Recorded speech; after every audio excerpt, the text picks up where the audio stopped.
शुभ मध्याह्न। तो हमने इससे पहले वीडियो में देखा था, हमने इससे पहले क्लास में देखा था कि श्रीखंड सिंह एकत्रित परिवार को बहुत अच्छा मानते थे, लेकिन इनके एकत्रित परिवार के यह विचार से ना तो गांव की स्त्रियां सहमत थी, ना ही उनकी पत्नी आनंदी सहमत थी। आनंदी सहमत क्यों नहीं थी? तो वह उसको किसी से द्वेष नहीं था, गुस्सा नहीं था, सास ससुर से अनबन नहीं थी, जेठ जिठाने से अनबन नहीं थी, लेकिन उसका कहना था अगर घर परिवार के लोग एक दूसरों की बात से सहमत नहीं है, हर दिन उनका कुछ ना कुछ वजह से झगड़ा होता है, तो इससे बेहतर है कि एक परिवार में रहने के बजाय वह अलग अपना खाना बनाकर रहे और प्यार से रहे। यहाँ तक हमने इससे पहले क्लास में देखा था। श्रीखंड सिंह शनिवार को घर आया करते थे। बृहस्पति को यहाँ घटना हुई थी। कौन सी घटना हुई थी? आनंदी और लाल बिहारी सिंह का झगड़ा हुआ था। छोटी सी बात पर दाल में घी न डालने की वजह से दोनों में उलट पलट बातचीत हुई और गुस्से में आकर आनंदी पर लाल बिहारी सिंह ने खड़ाव फेंक दिया था। यहाँ घटना कब हुई थी? गुरुवार को हुई थी। बृहस्पतिवार ने गुरुवार को हुई थी, लेकिन श्रीखंड सिंह शनिवार को अपने नौकरी के गांव से घर आया करते थे। 2 दिन तक तो आनंदी कोप भवन में रही। कोप भवन में अंदर ही अंदर गुस्सा लेकर न कुछ खाया न पिया। उनकी बाट देखती रही। बाट देखना, राह देखना, इंतजार करना। अंत में शनिवार को वह नियमानुकूल संध्या समय घर आए और बाहर बैठकर कुछ इधर उधर की बातें, कुछ देश काल संबंधी समाचार तथा कुछ नए मुकदमों आदि की चर्चा करने लगे। यह तो उनका नित्य नियम था, क्योंकि आज की तरह वीडियो, ये टीवी या मोबाइल वगैरह नहीं थे बच्चों। शहर की खबर आने के लिए शहर को जाकर आने वाला इंसान ही गांव के लोगों के लिए खबरीता न्यूज सुनाने वाला था। और श्रीखंड सिंह कैसे थे? पहले ही लोगों को मदद करना, अपने गांव के लोगों की हर तरह से मदद हो, उनको कोई दिक्कत नहीं हो, इस स्वभाव के थे। शनिवार के दिन तक गांव के लोग क्या करते थे? जब यह नौकरी के लिए गांव शहर जा रहे हैं तो अपना जो भी कुछ टैक्स वगैरह भरना है उनके पास दे देते थे, या फिर सरकारी लोगों से इन्हें जो कुछ पैसा मिलना है, कोई भी नए कुछ नियम है, तो वह श्रीखंड सिंह अपने गांव के लोगों को आकर बोलते थे। और इस तरह शहर और गांव के बीच में क्या चल रहा है यह हर शनिवार गांव के लोगों को मालूम होता था। इसलिए गांव का हर कोई इंसान श्रीखंड सिंह की राह देखता था। अब हर दिन, हर शनिवार नियमानुसार है ना, हर शनिवार जैसे वो गांव आते थे, इसी शनिवार भी आए हैं और आंगन में ही बैठकर अपने गांव वाले लोगों से कुछ बातचीत करने में लग गए हैं। यह वार्तालाप 10 बजे रात तक होता था। आज की तरह नहीं है कि आया और पटपट अपने कमरे में चला गया। पहले लोग लिहाज रखते थे। विवाह होने के बाद भी आने के साथ बड़े बुजुर्गों के सामने अपनी पत्नी से वार्तालाप करना, बातचीत करना, हंसी मजाक करना, अटखेलियां करना, यह सब नहीं था बच्चों। मर्यादा को बहुत सम्मान दिया जाता था। अपने बड़ों को लिहाज करना सीख लेते थे अपने घर में रहकर, और इसलिए श्रीखंड सिंह कभी भी आने के साथ अपने कमरे में जाकर आनंदी के साथ गपशप नहीं लड़ाते थे। बातचीत करते करते रात के 10 बज गए थे। गांव के भद्र पुरुषों को इन बातों में ऐसा आनंद मिलता था कि खाने पीने की सुधि न रहती थी। सुधि न रहना, ख्याल न रहना, होश न रहना, याद नहीं आना। बता रहे हैं कि ये जो शहर से नई खबरें लाते थे, नए कुछ इनके लिए किस्से लाते थे, तो यहाँ सुनने में भद्र यानी बड़े लोग जो बुजुर्ग जिसे बोलते हैं, इन लोगों को खाने पीने की भी खबर नहीं रहती थी। इतना देर तक वह श्रीखंड सिंह के साथ बातचीत में जुड़ जाते थे। श्रीखंड को पिंड छुड़ाना मुश्किल हो जाता था। पिंड छुड़ाना, पीछा छुड़ाना। पिंड छुड़ाना यानी पीछा छुड़ाना। उन्हें बहुत लगता था कि मैं उठकर जाऊं, लेकिन वहां जा नहीं सकते थे। ये 2-3 घंटे आनंदी ने बड़े कष्ट से काटे। 2 दिन तो आने ही वाले नहीं है, पति महाराज मालूम था, इसलिए ज्यादा इंतजार नहीं किया था। लेकिन आप कब घर में आएंगे और मैं अंदर से उबलते हुआ गुस्सा कब एक बार उनके सामने बोलूं, इस तरह वो राह देख रही थी। लेकिन श्रीखंड सिंह जल्दी नहीं आ रहे थे, इसलिए गांव से आने के बाद जब श्रीखंड सिंह 2-3 घंटे वहां अपने आंगन में बैठे हैं या 2-3 घंटे, इसके लिए गुस्सा संभालना मुश्किल हो रहा था। किसी तरह भोजन का समय आया। पंचायत उठी, एकांत हुआ तो लाल बिहारी ने कहा, भैया आप जरा भाभी को समझा दीजिएगा कि मुंह संभाल कर बातचीत किया करे, नहीं तो एक दिन अनहद अंत हो जाएगा।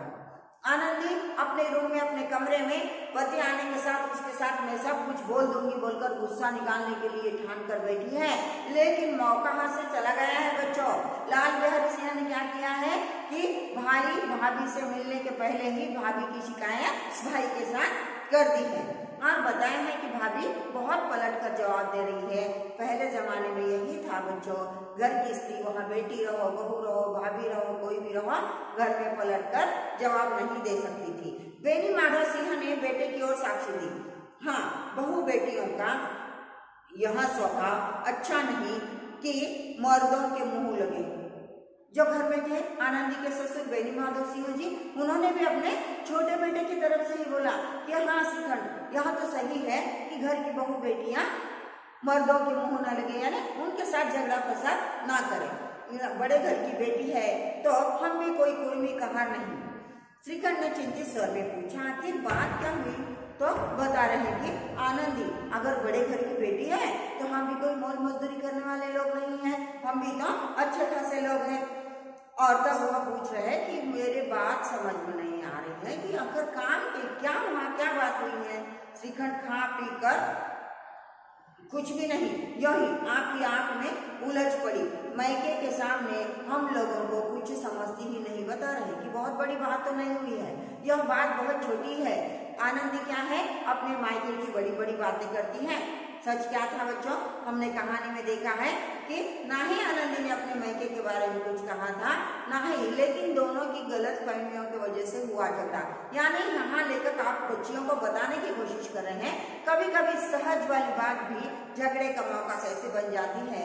और पूछ रहे हैं कि बात तो बड़ी नहीं थी, लेकिन आनंदी हमें गरीब समझती है और वो अपने मायके वालों को रईस समझती है। श्रीखंड खा पीकर आनंदी के पास गए, वहां भरी बैठी गुस्से से। यह हजरत भी कुछ तीखे थे। आनंदी ने पूछा, चित्त तो प्रसन्न है? पूछिए आकर, कैसे हो, खुश हो, अच्छे हो? बहुत दिन के बाद, एक हफ्ते के बाद आए। श्रीखंड बोले, बहुत प्रसन्न है, पर तुमने आजकल घर में यहाँ क्या उपद्रव मचा रखा है? बता रहे, मैं तो बहुत अच्छा हूँ, खुश हूँ, एकदम आराम से हूँ, लेकिन तुमने घर में उपद्रव मचाना, यह जो कलह है ये क्या है, मेरी समझ में नहीं आया। आनंदी की तैयारियों पर बल पड़ गए। झुंझलाहट के मारे बदन में ज्वाला से दहक उठी। बोली, जिसने तुमसे यहाँ आग लगाई है उसे पाँव मुंह झुलस दूं। बता रही है कि किसने बोला ये कि कलह मैंने किया है, यह उपद्रव मैंने उठाया है। अगर वह इंसान मेरे सामने होता तो उसका मुंह नोच लेती। कौन है वो? बोलकर उसे गुस्सा आने लगा। श्रीखंड, इतनी गर्म क्यों होती हो, बात तो कहो। बहुत ही सहज स्वभाव वाले हैं श्रीखंड सिंह जी, और बता रहे हैं कि क्या हो गया, गुस्सा क्यों होती हो? कुछ नहीं हुआ, अगर हुआ भी है तो शांति से मुझे सब कुछ बताओ। आनंदी, क्या कहूँ, ये मेरे भाग्य का फेरा है, नहीं तो गंवार छोकरा जिसको चपरासगिरी करने का भी शऊर नहीं, मुझे खड़ाओं से मारकर क्यों ना करता। बता रही है कि क्या बोलूं, मेरे भाग्य ही अच्छे नहीं। मेरा देवर मुझसे छोटा मेरे पर खड़ाओं मारकर मुझे फेंक मारा है और खुद ही आकर कर मेरी चुगली आपके पास करी, मेरा दुर्भाग्य है। जिसको चपरासगिरी यानी एक क्यूट का काम करने की भी लायकी नहीं, शौर्य यानी लायकी नहीं है, वह मेरे पास ऐसी बातें कर कर अकड़ता है, मुझे ही मारा और मेरी ही चुगली की है। श्रीखंड, सब हाल साफ साफ कहो तो मुझे मालूम हो, मुझे तो कुछ पता नहीं। बता रहे, उन्होंने भी ऐसा ही आधा अधूरा कहा, तुम भी अगर आधा अधूरा कहोगी तो मुझे मालूम कैसा होगा। बताओ तुम दोनों के बीच क्या हुआ है। परसों तुम्हारे लाडले भाई ने मुझसे मांस पकाने को कहा, घी हंडी में पाव भर से अधिक न था, वह सब मैंने मांस में डाल दिया। जब खाने को कहने बैठा तो कहने लगा, दाल में घी क्यों नहीं है। बस इसी पर मेरे मैके को बुरा भला कहने लगा, मुझसे रहा न गया। मैंने कहा कि वहाँ इतना घी तो नाई कहर खा जाते हैं और किसी को जान भी नहीं पड़ता। सच जो था वो बता दे कि छोटी सी बात है। दाल में घी न पड़ने पर उसने मुझे पूछा, डांटा, और डांटने से मुझे भी गुस्सा आया और मैंने क्या किया कि उसको बता दिया, इतना घी तो हमारे यहाँ नौकर चाकर खा लेते और किसको पता भी नहीं, तुम थोड़े से घी के लिए क्यों आवाज कर रहे हो। मैंने यहाँ बता दिया, यानी दोनों तरफा बात बताई है, ना मात्र देवर की गलती बताई है। उसने क्या कहा, उसके जवाब में मैंने उसे इस तरह का जवाब दिया और वो और ज्यादा गुस्सा हो गया। बता दिया, बस इतनी सी बात पर इस अन्यायी ने मुझ पर खड़ाऊ फेंक मारी। यदि हाथ से न रोक लूं तो सिर फट जाए। उसी से पूछो मैंने जो कुछ कहा है वह सच है या झूठ है, बता रही है। मैंने आपको कुछ इसमें 1, 2, 4 बातें बढ़ाकर नहीं कही है। जाकर आप अपने भाई से पूछ सकते हो कि जो बात मैंने कही वह सच है या झूठ है। श्रीखंड की आंखें लाल हो गई, गुस्सा आ गया। यह सहज है बच्चों, क्योंकि वह भाई जो अपने छोटे भाई से बहुत प्यार करता था, वह एक सुसंस्कृत अच्छा सभ्य व्यक्ति है और उसी के छोटे भाई ने ऐसा बुरा व्यवहार उसकी ही पत्नी के साथ किया, उसे बुरा लगा। बोले यहाँ तक हो गया इस छोकरे का यह साहस। आनंदी स्त्रियों की स्वभाव के अनुसार रोने लगी, क्योंकि आंसू उनकी पलकों पर रहते हैं। श्रीखंड बड़े धैर्यवान और शांत पुरुष थे। उन्हें कदाचित ही कभी क्रोध आता था। स्त्रियों के आंसू पुरुष की क्रोधाग्नि भड़काने में तेल का काम देते हैं। यह तो बड़ी बात सच्ची है बच्चा। देखो, स्त्रियां माँ को हो, पापा को हो, भाई को हो या किसको हो, पटाने का अगर रहा ना तो अपनी बात अगर सामने वाला नहीं मान रहा है तो दाएं रो देती है, और रोने के बाद वो सामने वाला सोचता है अरे नहीं ये ना बहुत ही गुस्से वाली कुछ तो भी बात है, बच्ची के मन को लग गई है बात, और इसलिए यह क्या हुआ है कि इसकी आंखों में आंसू आ गए हैं। जैसे ही श्रीखंड सिंह इसे सौम्य तरह से लेने के दिखे हैं, आनंदी को गुस्सा 2 दिन से आया था और उस गुस्से के कारण उसकी आंखों में आंसू हुआ। गुस्सा क्रोधाग्नि में तेल का काम करता है। क्यों बोले हैं? पहले ही गुस्सा था, इसने रोई और रोने के बाद उनका गुस्सा और ज्यादा बढ़ गया। रात भर करवटें बदलते रहे। उद्विग्नता के कारण पलक तो नहीं झपकी। प्रातः काल अपने बाप के पास जाकर बोले, दादा अभी इस घर में मेरा निवाह न होगा। रात भर गुस्से से इधर उधर पलटते रहे, नींद ही नहीं की। एक बार भी उन्होंने पलक नहीं झपकी, यानी आंखें बंद करी नहीं और जागते रहे। सुबह उठने के साथ अपने पिता के सामने जाकर, जो श्रीखंड सिंह पिता के सामने जाकर कभी अच्छे से भी बात नहीं करता था, उनकी मर्यादा सम्मान करता था, उनको बहुत ही चाहता था, आज वही श्रीखंड सिंह क्या करने लगा, जाकर अपने पिता के सामने खड़े होकर बोलने लगा कि दादा अब इस घर में मेरा निवाह नहीं होगा। इस तरह की विद्रोहपूर्ण बातें कहने पर श्रीखंड ने कितनी ही बार अपने कई मित्रों को आड़े हाथ लिया था, परंतु दुर्भाग्य आज उन्हें स्वयं वे ही बातें अपने मुंह से करनी पड़ी। दूसरों को उपदेश देना भी कितना सहज है, बता रहे हैं कवि। ये लेखक हर तरह के उदाहरण सामने रखा है कि जो एक सुसंस्कृत है, अपने आप को पढ़ा लिखा समझता है, गांव के अपने हर घर में कोई भी विभक्त कुटुंब न हो, अविभक्त कुटुंब हो, एकत्रित कुटुंब पद्धति चले, वहां पर हर कोई अपने जिम्मेदारी को समझे, अपने परिवार में खुशियां बनाए रखे, यह कोशिश करने वाला श्रीखंड कई बार अपने अलग होने वाले दोस्तों को जाकर डांट कर फिर उनके माता पिता के साथ ही एकत्रित रहने की कोशिश की थी। लेकिन आज वही श्रीखंड लोगों के सामने कैसा होगा, झूठा ठहर जाएगा। आज वो अपने पिता को अलग रहने की बात कह रहा था, इसलिए बता रहे हैं कि अगर हम यहाँ ठहरकर बड़े बड़े उपदेश देते हैं, क्या सच है जो इस तरह का उपदेश करने वाले स्वयं अपने निजी जीवन में भी इसी तरह रहते हैं? लोगों को समझाना सिखाना सहज है, लेकिन वही कुछ सच बात भी अपने जीवन में लाना बहुत मुश्किल है, यहाँ पर लेखक बता रहे हैं। बेनी माधव सिंह घबरा उठे, बोले क्यों? अचानक से बहुत ही सहज शांत स्वभाव वाला बेटा आज आकर गुस्से में बता रहा है कि आज मेरा इस घर में निवाह नहीं होगा। बोले क्यों? इसलिए कि मुझे भी अपनी मान प्रतिष्ठा का कुछ विचार है। आपके घर में अब अन्याय और हट का प्रकोप हो रहा है। जिनको बड़ों का आदर सम्मान करना चाहिए वे उनके सिर पर चढ़ते हैं। मैं दूसरों का नौकर ठहरा घर पर रहता नहीं। यहाँ मेरे पीछे स्त्रियों पर खड़ाओं और जूतों की बौछारें होती है। कड़ी बात तक चिंता नहीं, बता रहे हैं क्या करूं? जिसको मैंने अपनी पत्नी मानकर, अर्धांगिनी मानकर उसके जीवन का सभी रक्षा का सुरक्षा का जिम्मेदारी मैंने स्वयं पर लिया हूँ, लेकिन आज मैं इसकी सुरक्षा नहीं कर रहा हूँ, क्योंकि हमारे घर में अब संस्कारों का कोई काम ही नहीं रहा है। छोटे यहाँ बड़ों को डांट रहे हैं और उनकी अमर्यादा कर रहे हैं, उनको चप्पल जूते फेंक कर मारने का काम कर रहे हैं, और यह मुझसे देखा नहीं जाता। भले ही बात बात में, कड़ी बात यानी दोनों आपस में झगड़ा कर लेते, बात ही बात में झगड़ा होता, यहाँ उसे कुछ 2-3 बातें बोल देता, ये उसको कुछ 2-4 बातें सुना देती, तो मैं समझ जाता था कड़ी बात है नहीं, कुछ सख्त मन को चुभने वाली बात जैसी अगर होती, बातों बातों का झगड़ा होता तो मैं सहजता से निपट लेता था, समझ जाता था कि चलो सहज होता है ये परिवार या नहीं। लेकिन भाई ने चप्पल उठाकर फेंक कर मारा है, ये मुझे अच्छा नहीं लगा। कोई एक की दो कह ले वह तक मैं सह सकता हूँ, किंतु यह कदापि नहीं हो सकता कि मेरे ऊपर लात घुसे पड़े और मैं दम न मारूं। बता रहे कि कोई मुझे बहुत ही अन्याय करे और मैं उसका जवाब नहीं दूं, यह तो नहीं हो सकता, और इसलिए मैं देख रहा हूं कि मुझे अन्याय सहन नहीं होगा। बेनी माधव सिंह साहब कुछ जवाब न दे सके। श्रीकंठ सदैव उनका आदर करते थे। उनके ऐसे तेवर देखकर बूढ़ा ठाकुर अवाक रह गया। बता रहे अवाक रहना, परेशान होना, अचानक आश्चर्य में आ जाना। क्या हो गया है आज मेरे बेटे को? बेटा, तुम बुद्धिमान होकर ऐसी बातें करते हो।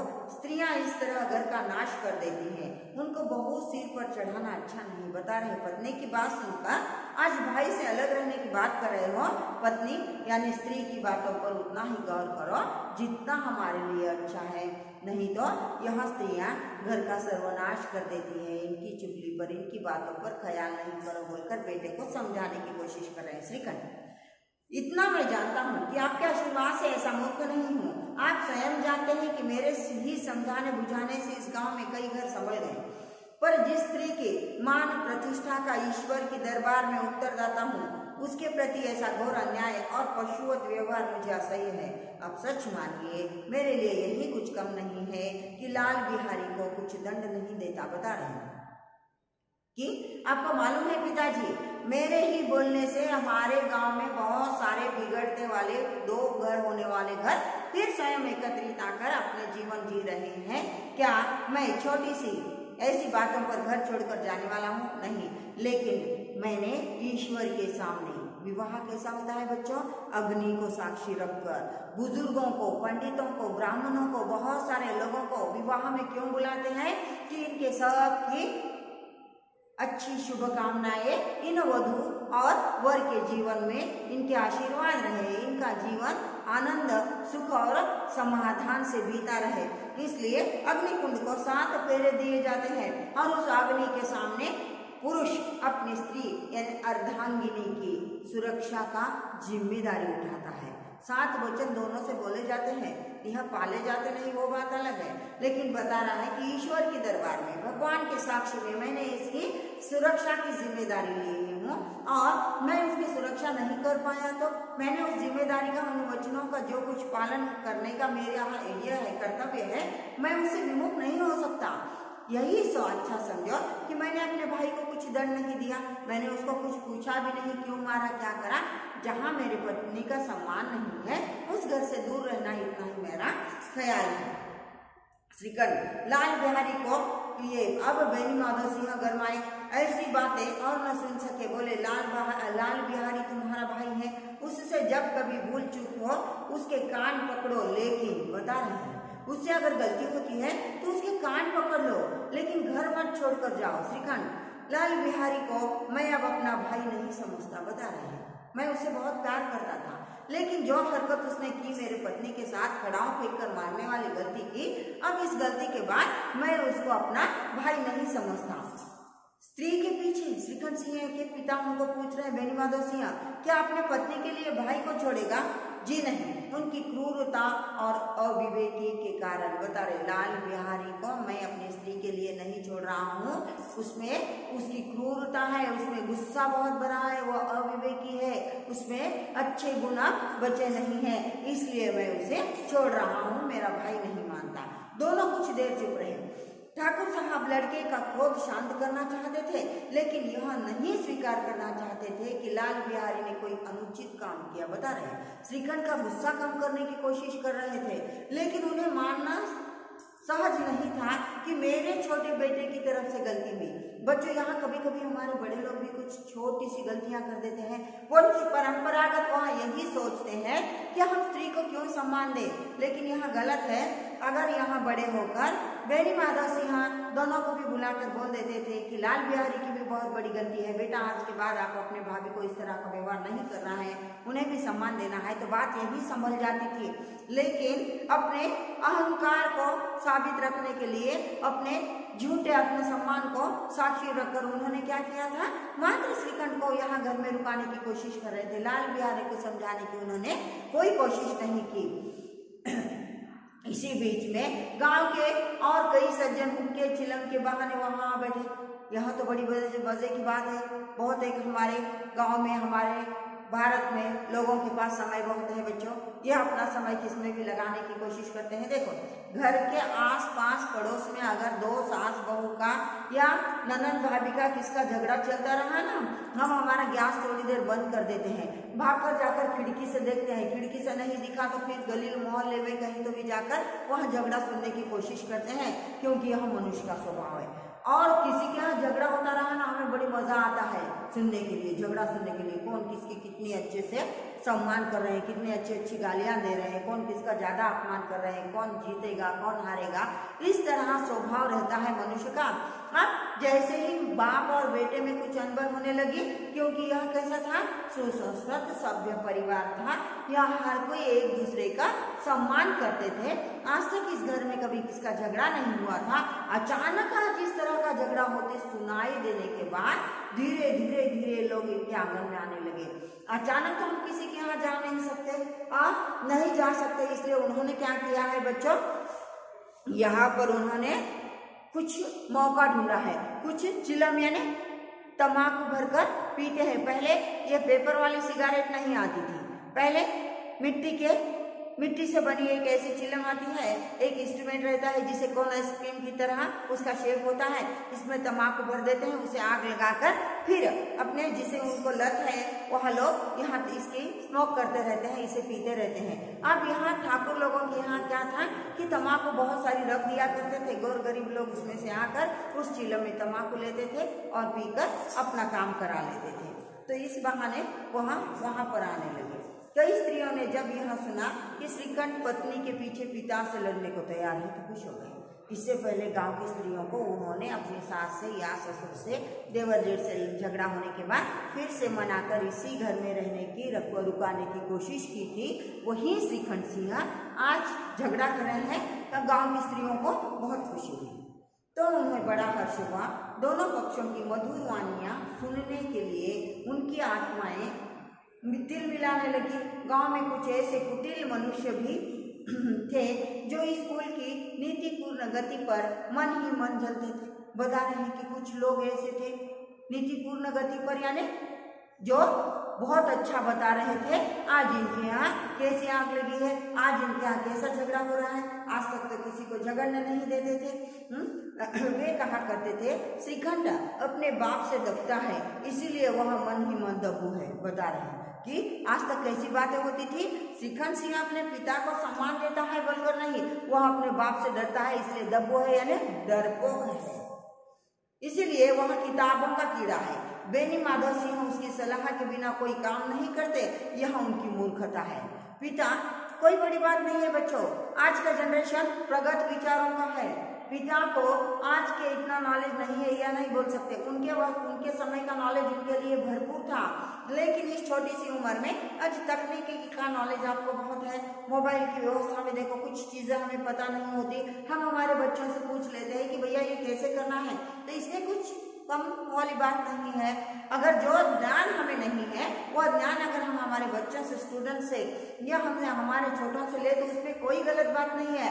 लेकिन यह झूठे अहंकार वाले लोग क्या बोलते थे कि श्रीखंड सिंह, बेनी माधव सिंह कैसे है, दो किताब पढ़ने वाले अपने से छोटे यानी अपने बेटे से कोई तर्क वितर्क करते हैं, कुछ काम से सलाह लेते हैं, यह उनकी मूर्खता है। इन महानुभावों की शुभकामना आज पूरी होती दिखाई दी। कोई हुक्का पीने के बहाने और कोई लगान की रसीद दिखाने आकर बैठ गया। अब इनको बड़ा मजा आ रहा था। क्या ख्वाहिश थी इनके घर में झगड़ा क्यों नहीं होता है, क्यों नहीं झगड़ते बाप बेटे, क्यों नहीं झगड़ते इनके घर की स्त्रियां। और आज इनके ख्वाब यानी जो झगड़ा कराने वाले इनके स्वप्न थे, ख्वाब यानी स्वप्न थे, वो आज पूर्ण दिखाई दिए। लेकिन सुनने में मजा आ रहा था, इसलिए कैसे गए, कोई लगान की रसीद, लगान यानी टैक्स रसीद यानी रिसिप्ट, टैक्स की रिसिप्ट लेने जो हर बार श्रीखंड सिंह शहर जाते वक्त पैसा दे देते थे कि भैया हमारा इस चीज का टैक्स भरना है, कभी लाइट बिल है, कभी कुछ है, इस तरह का भरने को दे देते थे। वह पूछने के लिए आए हैं और कुछ लोग तंबाकू खाने के बहाने इनके यहाँ आकर बैठे हैं। बेनी माधव सिंह पुराने आदमी थे, इन भावों को ताड़ गए। भावों को यानी आने वाले बाहर से आने वाले व्यक्तियों के मन में क्या है, इस बेसमय समय नहीं है अब यहाँ उनका आने का, फिर भी यह कुछ ना कुछ काम का निमित्त कर कर मेरे घर में आ रहे हैं, यानी क्यों आ रहे हैं, हमारे बीच में किस वजह से झगड़ा हुआ ये समझने और सुनने के लिए आ रहे हैं। उन्होंने निश्चय किया चाहे कुछ भी क्यों न हो, इन द्रोहियों को ताली बजाने का अवसर नहीं दूंगा। बता रहे मेरे बच्चों ने मेरी मुझ में अंदर अंदर कुछ भी हो, लेकिन बाहर इस झगड़े को, ये बात तो पक्का है बच्चों, 4 दीवारी का झगड़ा, लड़कियों बहुत ख्याल में रख लो कि यह 4 दीवारी के अंदर होने वाला झगड़ा बाहर कभी नहीं जाना है, नहीं तो हमारे दो के बीच में अगर तीसरा आ जाता है तो इसे फाड़ने का काम करता है। झगड़ा हर घर में होता है, लेकिन हमारे घर का झगड़ा सीमित रूप से घर में ही रहने देना बहुत बड़ी बात है बच्चों। यह भी यही कर रहे हैं।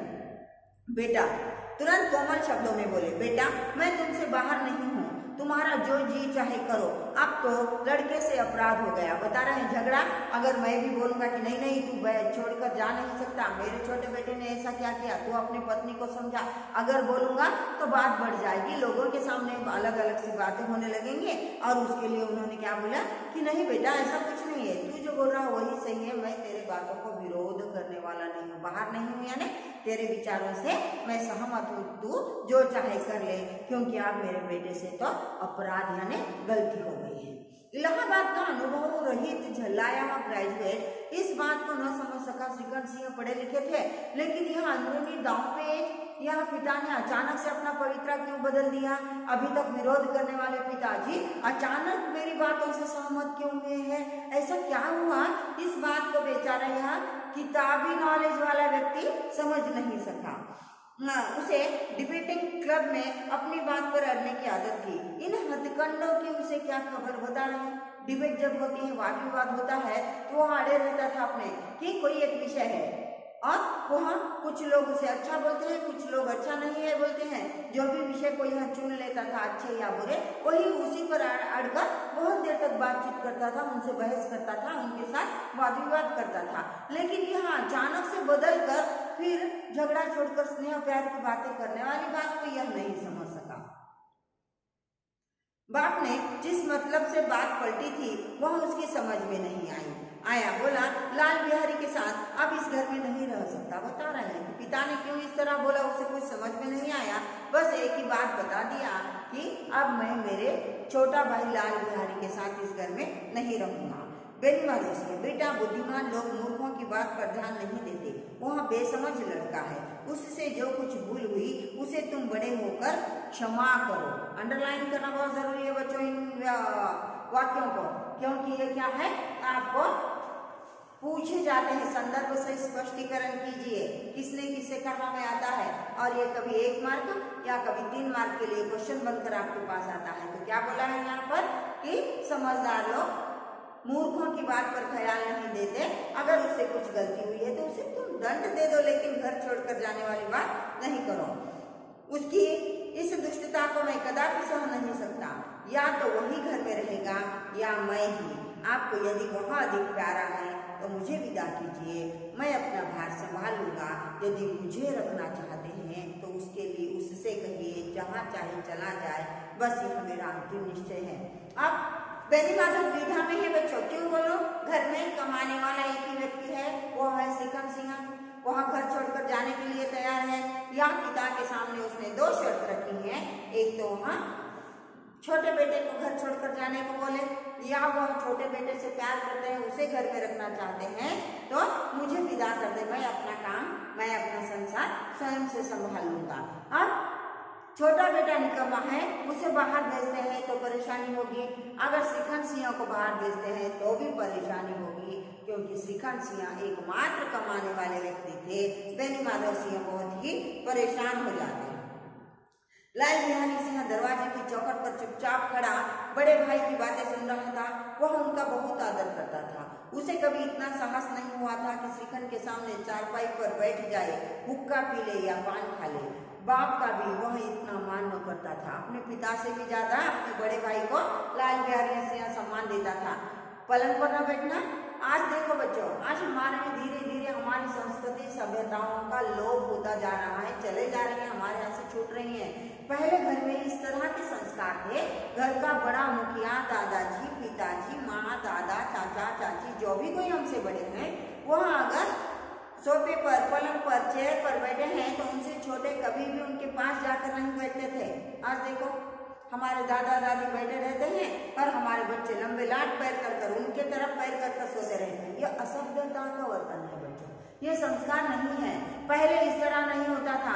एक साथ उनके साथ में बैठना भी अच्छा नहीं माना जाता था। इसलिए बता रहे हैं कि अपने भाई के साथ वह पलंग पर भी नहीं बैठे थे।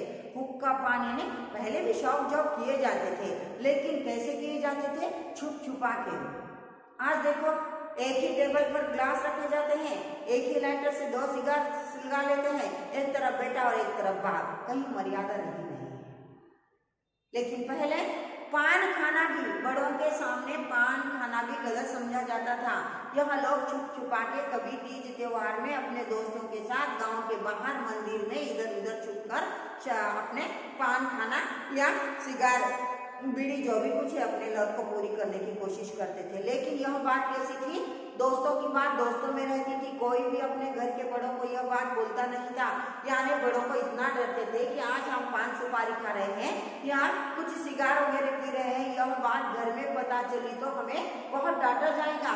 और इसलिए डर से बता रहे हैं कि इन्होंने कभी उनके सामने पान और हुक्का पीने का भी साहस नहीं किया था, क्योंकि वह पिता से भी ज्यादा अपने बड़े भाई का मान करते थे। श्रीखंड का भी उस पर हार्दिक स्नेह था। अपने होश में उन्होंने कभी उसे घुड़का तक न था।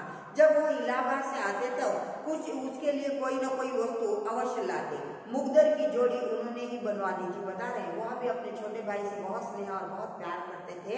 जब भी हर शनिवार वहाँ अपने घर इलाहाबाद से आते थे तो अपने छोटे भाई के लिए कुछ न कुछ एक छोटी मोटी वस्तु उपहार की गिफ्ट के रूप में लेकर आते थे, ताकि वह भाई इन पर बहुत खुश हो। बता रहे हैं कि मुगदर की जोड़ी यानी बाहों को और हमारे मसल्स बहुत स्ट्रांग होने के लिए जो डंबल्स की तरह आजकल आप उपयोग में लाते हैं। पहले जमाने में आपने अभी भी देखा होगा, पहलवान लोग अपने हाथों को मजबूत घट बनाने के लिए मुगदर यानी एक लकड़ी की ऐसी इंस्ट्रूमेंट रहती है, वो सामने से हाथ में पकड़ने के लिए थोड़ी पतली रहती है और पीछे मोटी मोटी रहती है। ये दोनों हाथ में लेकर घुमा घुमा कर अपने बाजुओं को, अपने दंड को मजबूत, मसल्स को मजबूत करने की कोशिश करते हैं। उस इंस्ट्रूमेंट को क्या बोलते हैं? मुगदर। जोड़ी यानी दो, एक हाथ से घुमाता है, या पहलवान अगर ज्यादा ताकत वाला हो तो एक साथ दोनों हाथ में लेकर दोनों हाथ को एक साथ दस्त पुष्ट बनाने की कोशिश करता है। तो यह मुगदर की जोड़ी भी श्रीखंड सिंह ने अपने पहलवानी करने वाले लाल बिहारी को ला कर दी थी।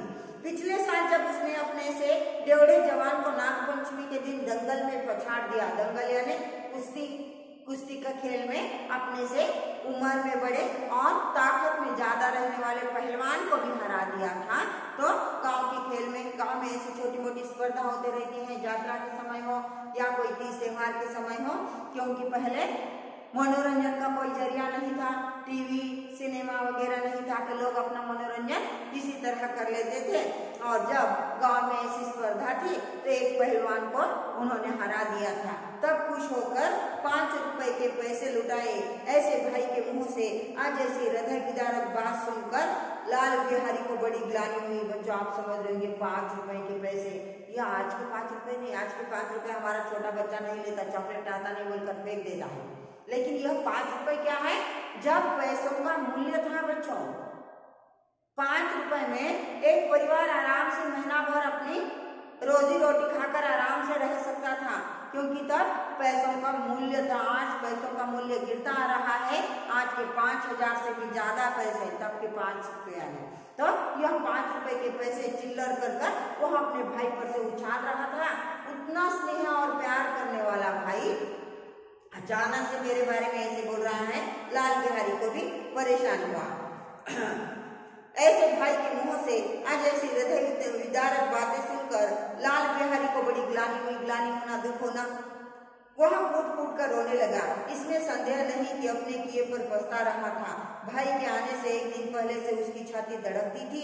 देखो भैया क्या करते हैं, मैं उनके सन्मुख कैसे जाऊंगा, उनसे कैसे बोलूंगा, उनकी आंखें उनके सामने कैसे उठेगी। उसने समझा था कि भैया मुझे बुलाकर समझा देंगे। इस आशा से विपरीत आज उसने उन्हें निर्दयता की मूर्ति बने हुए पाया। भाभी को मार तो दिया था, लेकिन अपनी गलती पर खुद पछता रहा था, अंदर से डर गया था। जोर से क्या बोला था, तुझे भी देखूंगा और अब तेरे पति को भी देख लूंगा। लेकिन जैसे जैसे श्रीखंड सिंह का घर आने का समय नजदीक आया, लाल बिहारी अपने बड़े भाई के सम्मुख कैसा जाएगा, उसको कैसे बातचीत करेगा, उनकी आंखों में आंखें कैसे मिलाएगा, यह डर उसमें था। और बता रहा फिर भी आशा क्या थी कि भाई मुझसे बहुत प्यार करता है, बहुत हुआ तो मुझे डांटेगा, समझाएगा, बताएगा कि अगली बार इस तरह की गलती नहीं करना। लेकिन अचानक से उसने भाई से रिश्ता तोड़ने की बात की। यह लाल बिहारी को बहुत परेशान करने वाली थी। वह मूर्ख था, परंतु उसका मन कहता था कि भैया मेरे साथ अन्याय कर रहे हैं। यदि श्रीखंड सिंह उसे अकेले में बुलाकर 2-4 बातें कह देते, इतना ही नहीं 2-4 तमाचे भी लगा देते, तो कदाचित उसे इतना दुख न होता। बता रहे हैं कि यही बात नहीं है। श्रीखंड सिंह अगर उसे बुला देते लाल बिहारी सिंह को और गुस्सा करते थे, गुस्से से भी उनके अंदर का गुस्सा कम नहीं हुआ तो फटाक से 2-4 चपट अपने छोटे भाई को लगा देते थे। फिर भी वह सहज समझ सकता था कि मैंने गलती किया और उसकी दंड मुझे भाई ने दी। लेकिन यह जो है घर छोड़कर जाने वाला या रिश्ता तोड़ने वाली बात, ऐसा लग रहा था कि बड़ा भाई मुझ पर अन्याय कर रहा है। सह न गया, वह रोता हुआ घर आया, कोठरी में जाकर कपड़े पहनने लगा, आंखें पोंछी, जिसमें कोई यह न समझे कि रोता था। बता रहे अपने आप पर उसे पछतावा होने लगा। भाई का यह निर्णय उसे सहज सुनने को नहीं हुआ और रोने लगा। रोकर घर में आकर आंखें पोंछ ली। क्यों पोंछी? क्योंकि पुरुष वर्ग लड़का हो या बड़ा आदमी हो, रोना नहीं है। रोते वाले लड़कों को देखकर पूछते, अरे क्या यार लड़कियों की तरह रो रहा है, ये गलत बात है बच्चों। भावनाएं अगर लड़कों को है, लड़कियों को है, तो रोना क्यों नहीं है? जिस मन को दर्द होता है आंखें तो छलक ही जाएंगे, लेकिन यह बुरा मानते हैं, क्या लड़की के जैसा रो रहा है बोलते हैं। इसलिए हर वक्त देखो, स्त्रियों को थोड़ा सा भी दुख हो जाए, यह बड़बड़ा कर रोकर अपना मन हल्का कर लेती है। लेकिन पुरुष वर्ग अपने अंदर उस दुख को, दर्द को छुपाते रहते हैं और इसलिए उन्हें रोना नहीं आता। आंखें पोंछ रहा है कि जिससे कोई बोले नहीं, रो रहा है। तब आनंदी के द्वार पर आकर बोला, भाभी भैया ने निश्चय किया है कि वह मेरे साथ घर में न रहेंगे। अब वह मेरा मुंह नहीं देखना चाहते, इसलिए अब मैं जाता हूँ, उन्हें फिर मुंह न दिखाऊंगा। मुझसे जो कुछ अपराध हुआ है उसे क्षमा करना। यह कहते कहते लाल बिहारी का गला भर आया। मजे की बात है देखो बच्चों, गुस्से में इसलिए बताते हैं कि हम जो भी काम कर रहे हैं तो गुस्से पर काबू करो, कंट्रोल करो, नहीं तो गुस्से में ऐसी कुछ बड़ी बड़ी हरकतें हो जाती हैं जिसे बाद में सुधारना मुश्किल हो जाता है। शब्द कैसे हैं बच्चों, एक बार छूट जाते हैं, तीर की तरह है, तो वह वापिस लेने नहीं आते। आप जब निर्णय ही ले लिया है भाई ने कि छोटे भाई से कोई रिश्ता नहीं रखूंगा, लाल बिहारी भी तैयार हो गया है, बड़ा भाई घर छोड़कर जाएगा, तो पिता की भी परेशानी होगी। इससे अच्छा है कि मैं ही इस घर को छोड़कर चला जाऊं। और जिसके साथ गुनाह किया था उसी भाभी के सामने आकर क्षमा मांग रहा है। बता रहा है कि यह क्षमा मैं भाई के सामने भी मांग सकता हूँ, लेकिन भाई ने क्या निश्चय किया है कि इसके बाद वह कभी भी अपने छोटे भाई का मुंह तक नहीं देखेगा। और मैं उनके इस जो उन्होंने अपने आप से वादा किया है उसको तोड़ना नहीं चाहता, उस निश्चय को मैं अधूरा नहीं बनाना चाहता। इसलिए मैं अपने बड़े भाई के सामने जाकर क्षमा नहीं मांग सकता। मैंने आपके साथ जो भी दुर्व्यवहार किया है, बुरा व्यवहार किया है, इसलिए मैं आपसे माफी चाहता हूँ। इस तरह कहकर वह घर छोड़कर जाने के लिए तैयार हो गया। बाकी हम